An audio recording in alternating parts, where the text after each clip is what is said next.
from what I can tell, he crawled up my dresser drawers onto my bed and barked to get my mom to come check on me.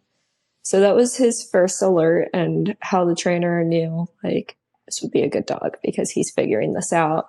He knew something was wrong. He just didn't know what. Welcome to Warm Fuzzies, a new podcast from Daily Paws. I'm your host, Karman Hotchkiss, a certified cat lady, but don't tell my dog. On today's show, we're chatting with Miss Dallas Teen 2022, Alison Appleby, who joined us looking every bit like her winning title in her sparkling tiara and sash. Alison is 18 years old and lives with epilepsy. She'll tell us more about that later. She has some unique stories to share about her service dog, Brady, a 2-year-old golden retriever. Welcome to Warm Fuzzies! Thank you. Sorry. We expect pet interruptions at Warm Fuzzies. Yes. We're all about it. Alison, would you like to introduce yourself to our audience? Sure. Hi, my name is Alison Appleby, and I am Miss Dallas Teen 2022. And who is your pet, Alison? Yeah, so my pet is actually a service dog. He is a 2-year-old golden retriever named Brady, and he's actually an epilepsy alert dog. How did you and Brady come to be a pair? That's actually an interesting story. So I wasn't diagnosed with epilepsy until I was 16. And about 7 months into my diagnosis, we found out that I was completely drug resistant. So the doctor actually looked at me and said, I'm out of ideas. I think at this point you should just try a service dog and see what happens. 5 months later, I was paired with Brady, who at the time was an 8-week-old puppy. He was a little fluff ball, and we started training the day after I got him. We've been training ever since. He has been alerting seizures. He helps with all of my health issues. That's a slew of things. And he's been by my side since then. He really doesn't go anywhere, or I don't go anywhere without him. He's really your partner in everyday life. Oh, yeah. What does the training look like for that? What's involved? Because I assume he had to learn, the good manners things that all dogs do, and then the service dog aspects as well. So it's really extensive training. It is hundreds of hours of working with the trainer and the dog. With epilepsy, usually it's called owner and trainer training. So it's joint training. So I keep Brady with me, and then we go see the trainer together. And we work together with the trainer because the dog needs to be able to understand your seizures, and he needs to be exposed to them. Once a week or twice a week, we go talk to the trainer. She tests him. She sees what we need to work on. And then we do Zoom calls or videos throughout the week just to make sure we're up to date and what we need to do. With my program, there's actually tests like little elementary school. There's lessons, there's levels and tests. I like to think of it like a video game where you have to pass a level. I love that. And it starts out with just basic manners, your sit, stay, wait for people to walk by. And then it becomes personalized to the owner. So for me, Brady reads my blood sugar, my stress, my heart rate, and of course, my seizures. Had you ever had a pet before? Oh, yeah. I grew up on a ranch, so I've had tons of pets, but never did I imagine I would have to train a dog to go to Build-A-Bear. So in that time of learning basic manners, they're also exposed to the world. So we took him on airplanes. We took him to little kids' amusement parks. He went everywhere with me. I even took him to a smaller concert in my town just to get a feel for crowds. I went to a high school football game. All of those fun, chaotic things where we needed to see how he would react, and we needed to train him through it. Can you tell us about the first time that he alerted for you medically? What did that look like? He was about 4 months old. I had a pretty bad seizure, and he didn't know what to do with it at the time. He wasn't trained to alert or anything like that, but he knew something was wrong. We're still not sure how he did this, but from what I can tell, he crawled up my dresser drawers onto my bed and barked to get my mom to come check on me. So that was his first alert, and how the trainer knew, this would be a good dog because he's figuring this out. He knew something was wrong. He just didn't know what. But his real, actual trained alert, he was about 1.5 years when he started figuring out what he actually needs to do. So what does that look like if he needs to alert for you now? I assume it doesn't involve climbing up dresser drawers. No, not anymore. Although he would if he needed to. It looks like a couple different things depending on what's going on. If it's like blood sugar, he'll take his paw and hit me on the leg. And then he can go grab me a snack out of my bag if I need it. He's trained kind of to be a menace until I listen to him. I have a weird tendency to get annoyed and not listen to him or think that I know more than him. So I push him aside and then he has to be a menace until I listen. If it's heart rate, he does something called deep pressure therapy, where he puts his weight on the inside of my thighs or on the inside of my arm.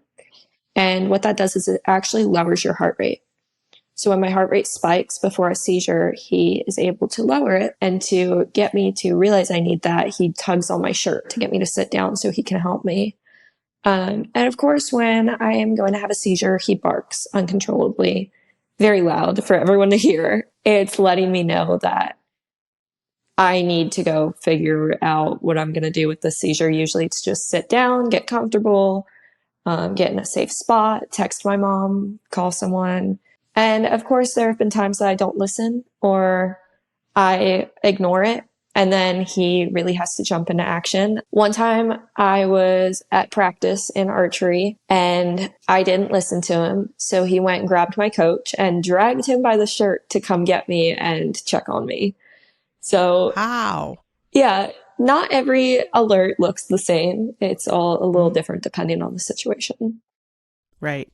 I like that description, though, of his job is to be annoying until somebody's paying attention and doing what needs to be done. Oh, yeah. And most of the time he tries to be quiet. We've trained him to just be silent and alert me quietly. But sometimes it's not the case. Sometimes he has to be annoying or loud or persistent. Oh, yeah. We're taking a quick break, but when we come back, you'll hear more from Alison about her passion for archery and what propelled her to compete for Miss Dallas Teen, her first ever pageant, and how Brady plays a key role in both. Plus, what to do and not to do when you see a service dog like Brady. Welcome back to Daily Paws Presents Warm Fuzzies. So tell us about archery. Oh, okay. Yes. So I am an archer. I shoot for the Junior Olympic Archery Development Program. I have been doing that for 9 years now. I'm actually going to shoot collegiate now. I take Brady to tournaments all over the country. He goes to practice with me. His first day of practice was the day I got him. I drove him out and we went to the range together. Just right off the bat. Oh, yeah. Did he get a lot of attention? Absolutely. At the time, he was tiny, just a little puppy, and everyone thought he was royalty. It took a lot for me to convince my teammates, hey, please don't pet him. Please ignore him. He's training. But they figured it out pretty fast. He is working. He can't be distracted. So now he just sits in the corner and checks on me every once in a while, makes sure I'm okay during practice. He just stays out of the way for the most part. Awesome. That does make me wonder, for those of us who love dogs, want to pet every dog that we run into. Of course, a service dog is a different situation. Yeah. And we need to learn how to respect that. What's the best way for somebody at an archery meet or in the grocery store or at Build-A-Bear? What's the best way for them to experience or encounter you and Brady or anybody with a service dog? As I like to explain it, Brady is a medical device. So although he's adorable, he is no different than an oxygen tank or a pacemaker. And you wouldn't really walk up to a wheelchair and pet it. So you kind of have to treat him like that. He is working and he's focusing on his job. When people do come up, pet him, squeal, get excited, it takes his focus off of me and my health and puts focus on his surroundings. It's hard enough being a dog in public with smells and people and all of that. But as soon as people draw attention to him, it's a million times harder. I am always open to educating people on it. I am always willing to explain why they can't pet him. However, some service dog owners are not that way. Some of them just aren't comfortable sharing what the dog is for or why you can't pet them. I get asked about it every time I go out in every store I go to, probably about 5 times. After a while, it becomes a lot. So I personally have made business cards for Brady. They're just little cards that say what he does, the laws that support service dogs, and how you can act around a service dog. That's kind of a big Super thing smart in the community so that you don't have to explain 1,000,003 times what he's for. But if you encounter a service dog in public, just keep walking. Don't distract them. Don't try to pet them. There's always time to pet pets in public. If you want to pet a dog, go to the animal shelter. But please don't pet the service dog. I bet people ask a lot. Oh, yeah. So why do you have him? That's probably another piece of the advice I would guess is like, don't be so nosy. Just No. I get a lot of questions about it, which I am an open book. I am one of the few that if you want to ask questions, I have answers, go for it. But some people are really uncomfortable asking. So some people's favorite response is just, he's a medical dog. He alerts of medical situations. It's probably the most bland and open answer you can give. I will go in depth if you want me to. If you want to know my whole life history, I will tell you. Go for it. But it's nicer if you just don't. Let's talk about Miss Dallas Teen a little bit. What inspired you to jump into the pageant scene, and what did Brady seem to think about that? It's a really funny story. I've always been an athlete, always been kind of happier in the gym or the archery range. Never imagined being a pageant girl, but I was at a luncheon for a charity and I was talking to a girl that was going to compete for Miss Dallas.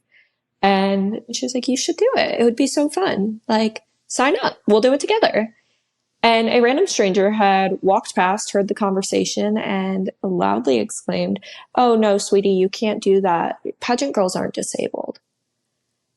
So I signed up. Kind of forgot to ask my parents if I could because I was so angry at the time. I just needed to do it. And it was 2 weeks before the pageant.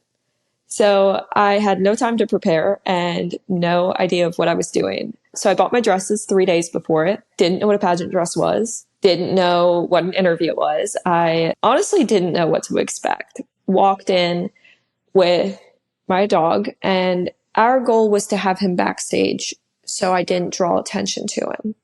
So he was going to wait backstage for me. And when I hopped off, he would alert, he would check on me and I'd get back on stage.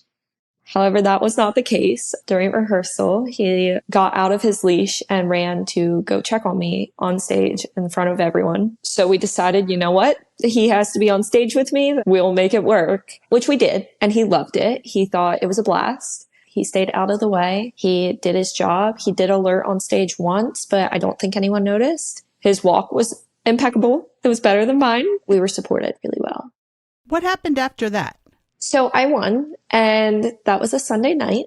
And Monday morning at 7 a.m., I had news anchors calling me. That week was insane. I was all over the news, had to shut off my phone at one point because it was so bad. My phone was breaking from the notifications. But it was amazing because that meant I could share my story, I could raise awareness, and I can educate about service dogs.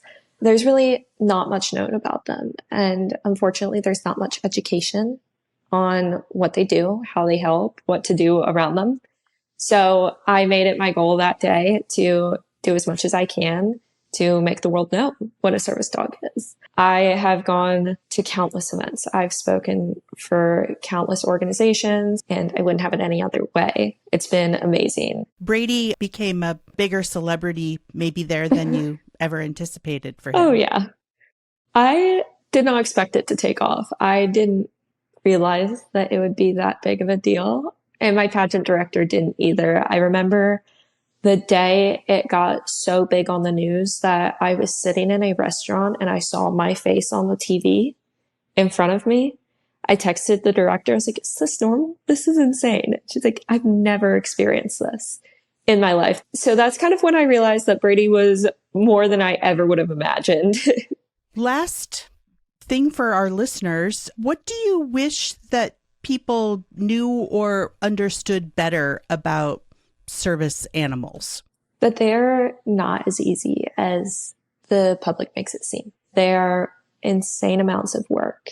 I have put hundreds of hours into training Brady, and I have to work on him every day. It's like raising a child. If I'm tired after I've had a seizure, it doesn't matter. Brady still has to go outside to go potty.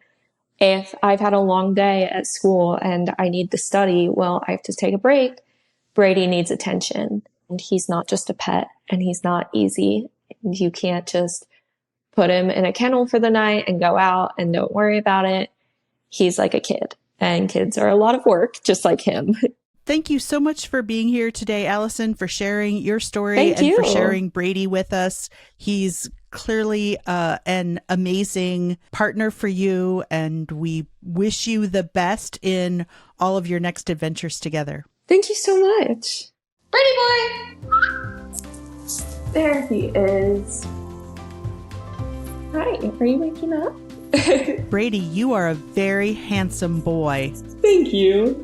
What a good boy. He's a good boy.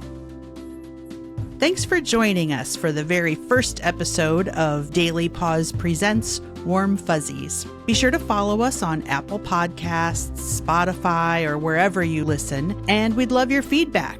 If you could rate this podcast and leave us a review, we'd really appreciate it.